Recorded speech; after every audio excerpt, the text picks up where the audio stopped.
સુરેન્દ્રનગરમાં તો દારૂની એક પોટલીએ ધીંગાણું સર્જી નાખ્યું। તાપણામાં દારૂની પોટલી ફેંકતા આગ ભભૂકી ઉઠી હતી। પૂર્વ સરપંચના દીકરાની કરતૂતથી હોબાળો મચી ગયો હતો। લીલાપુરમાં પૂર્વ સરપંચના દારૂડિયા દીકરાએ આતંક મચાવ્યો કે જ્યારે તાપણામાં તેણે દારૂની પોટલી ફેંકી હતી। વિકરાળ બનેલી આગમાં એક બાળકી દાઝી ગઈ હતી। 4 વર્ષની નિર્દોષ બાળકીનો આબાદ બચાવ થયો છે। ત્યારબાદ બે પરિવારો વચ્ચે લોહિયાળ જંગ ખેલાયો અને મારામારીમાં બે વ્યક્તિઓ લોહીલુહાણ હાલતમાં છે, એક ગંભીર હાલતમાં છે।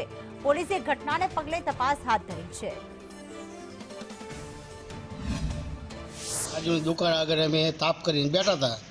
હું પછી મારા છોકરાને છોડી પછી રાજુ પછી ઉદય અમે 6-8 જણા બેઠા હતા। એમાં ભાઈ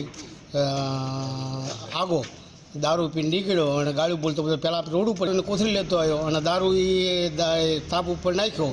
દારૂ તાપ ઉપર નાખ્યો એટલે મારા છોકરાને છોડી મારા હાથ ઉપર હતી તે એ આમ દાજવાની થઈ એટલે મેં તેડી લીધી અને પછી રાજુ આ ગલ્લાવાળા રાજુ આવીને કીધું કે આ પાણી સુલાવું નાખે, દારૂ સુલાવ અંદર નાખે।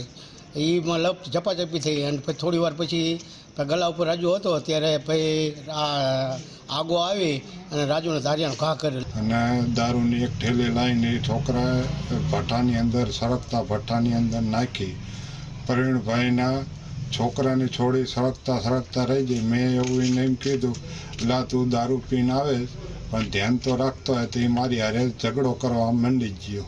ક્યાંક તો એ ધારીઓની લાકડીઓની લઈને બધાને 4 બાપ દીકરો આવ્યા। પછી મારી સામે હું ગયો અહીંયા બહાર નીકળ્યો એવડામને અહીં સીધું ધાર્યું માથામાં માર્યું। પછી ખબર નથી રહી।